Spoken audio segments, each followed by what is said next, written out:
కణం. కణంలో మనం ముఖ్యంగా కణంలో ఉండేటువంటి కేంద్రకం చుట్టూ త్వచం ఆవరించబడి ఉందా లేదా అనే దాన్ని బట్టి త్వచము మనకు కణాన్ని రెండు రకాలుగా చెప్పుకుంటాం. అవి ఒకటి నిజ కేంద్రక కణం, ఇంకొకటి కేంద్రక పూర్వ కణం. కేంద్రక పూర్వ కణం గురించి మనం ఈరోజు చర్చించుకుందాం. కేంద్రక పూర్వ కణాలు అనేటువంటి మనకు త్వచం ఆవరించబడి లేనటువంటి కేంద్రకాన్ని కలిగి ఉన్నటువంటి కణాలను కేంద్రక పూర్వ కణాలు అంటాం. అదే త్వచం ఆవరించబడి ఉంటే నిజ కేంద్రక కణము అంటాం.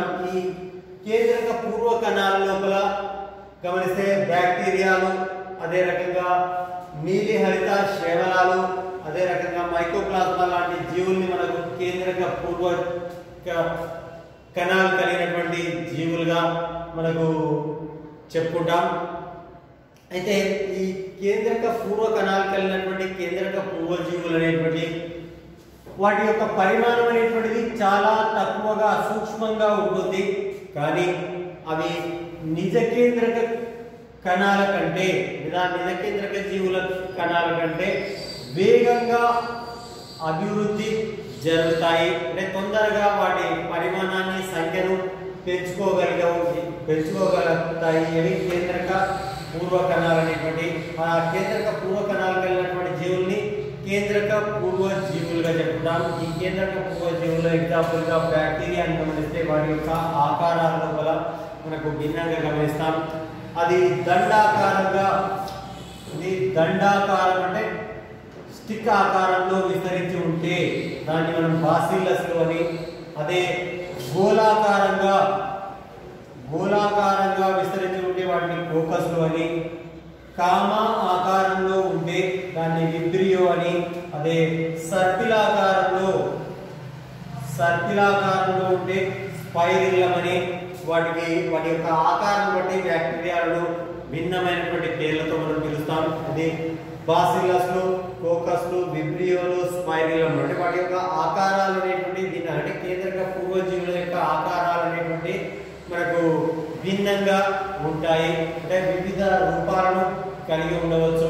ఒకే బ్యాక్టీరియా లేదా ఇతర జీవులైనా కూడా వాటి ఆకారాల లోపల భిన్నమైనటువంటి ఆకారాలను కలిగి ఉండవచ్చు. ఈ బ్యాక్టీరియాల గురించినటువంటి సమాచారాన్ని మళ్ళీ మీరు నెక్స్ట్ సెకండ్ ఇయర్ లోపల గమనిస్తారు. వీటి యొక్క ప్రకృతి ఏ రకంగా జరుగుతాయి, వాటి యొక్క నిర్మాణం, వాటి వల్ల కలిగేటువంటి వ్యాధులు మొదలైనవి అక్కడ చూస్తారు. అయితే ఇక్కడ కేంద్రక పూర్వ జీవులకు ఎగ్జాంపుల్గా చెప్పుకుంటే బ్యాక్టీరియా అనేటువంటిది మనకు వాటి యొక్క ఆకారాల లోపల భిన్నంగా విస్తరించి ఉంటుంది. ముఖ్యంగా ఈ బ్యాక్టీరియా దేహంలో సాధారణంగా ఏంటి కణ కవచము అనేటువంటిది కణాన్ని ఆవరించినటువంటి పొరలు మనకు 3 పొరలుగా విస్తరించి ఉంటుంది. దాన్ని మనం గ్లైకోకెలిక్స్ అంటాం. ఈ గ్లైకోకెలిక్స్ లోపల వెలుపలి వైపు జిగురు తొడుగు అనేటువంటిది ఉంటుంది. ఇక మధ్యస్థంగా కణ కవచము అనేటువంటిది విస్తరించి ఉంటుంది. లోపలి వైపు పలుచని పొరగా విస్తరించినటువంటిది ప్లాస్మా త్వచం, ప్లాస్మా పొర అనేటువంటిది విస్తరించి ఉంటుంది. గ్లైకోకెలిక్స్, కణ కవచము, ప్లాస్మా త్వచం ఈ మూడింటిని కలిపి గ్లైకోకెలిక్స్ అంటాం. కొన్నిటి లోపల ఈ జిగురు తొడుగు బదులుగా మనకు ఆ జిగురు తొడుగు అనేటువంటిది మనకు దృఢంగా ఉండవచ్చు. కొన్నిటి లోపల మనకు జిగురుగా విస్తరించి ఉండవచ్చు. అయితే ఈ బ్యాక్టీరియా లోపల వైపు ఉన్నటువంటి ఇది ఈ ప్లాస్మా త్వచం లోపల వైపు విస్తరించినటువంటి కణ త్వచము మనకు అక్కడక్కడ ముడతలు పడినటువంటి నిర్మాణాలను కలిగి ఉంటుంది. వాటిని మనం మీసోజోమ్స్ అంటాం. మీసోజోమ్లు అంటాం. మీసోజోమ్స్ అనేటువంటి కణ విభజన కానీ కేంద్రక విభజన కానీ జరగడం లోపల ఈ మీసోజోమ్స్ అనేటువంటి తోడ్పడతాయి. అంటే ఈ మీసోజోమ్స్ లోపలికి పొడుచుకోవడం వల్ల 2 భాగాలుగా కణం విభజన జరగడానికి లేదా కేంద్రక విభజన జరగడానికి తోడ్పడతాయని చెప్పుకోవచ్చు. కణంలో కేంద్రకమైనటువంటి త్వచ రహితమైనటువంటి క్రోమోజోమ్ నిర్మాణాలు అంటే నగ్నమైనటువంటి క్రోమోజోమ్ భాగాలు అంటే వీటి చుట్టూ త్వచం ఆవరించబడి లేకుండా ఉన్నటువంటి కేంద్రకం విస్తరించి ఉంటుంది. కణంలో కేంద్రకం కాకుండా మనకు త్వచ ఆచ్ఛాదన కలిగినటువంటి అంశాల లోపల మనకు రైబోజోమ్స్ అనేటువంటి విస్తరించి ఉంటాయి. రైబోజోమ్స్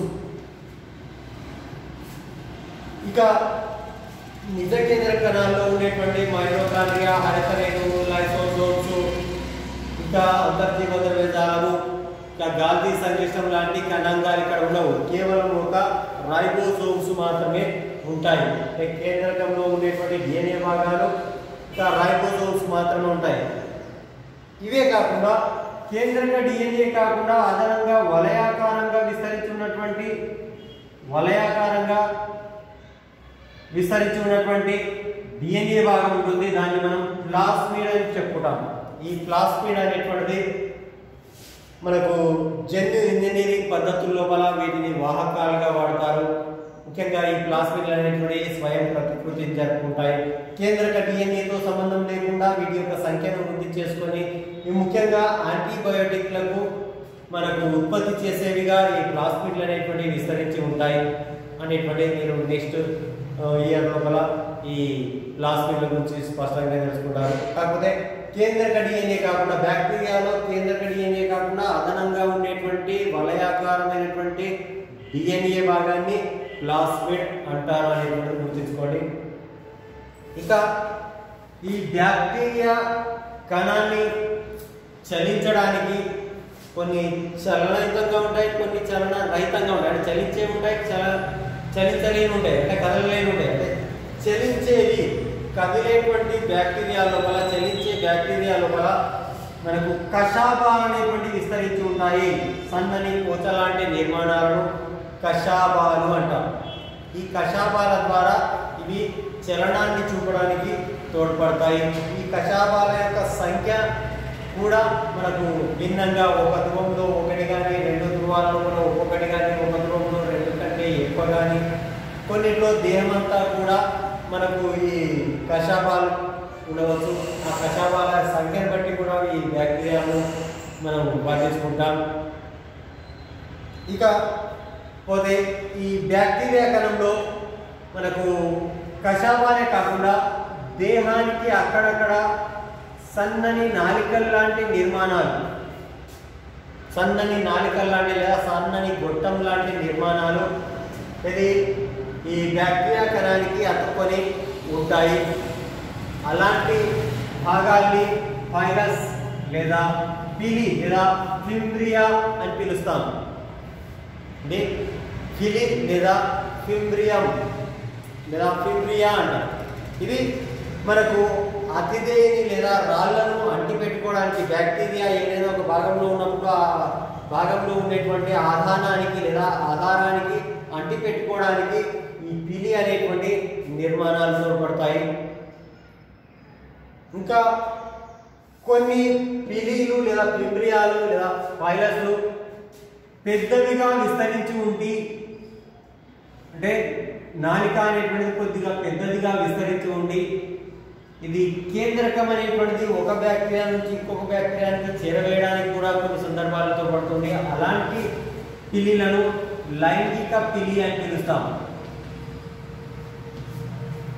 అంటే పిలి అనేటువంటిది అతుక్కోవడానికి ఆధారానికి అతుక్కోవడానికి తోడ్పడతాయి. కొన్ని పిలిలు మనకు సంయుగ్మం జరపడంలో అంటే బ్యాక్టీరియాల మధ్య మనకు జన్యు పదార్థాల రవాణా జరగడం లోపల ఇది ఒక వాహకంగా మనకు తోడ్పడేటువంటి పిలిలను లైంగిక పిలిలు అని కూడా మనం పిలుస్తాం.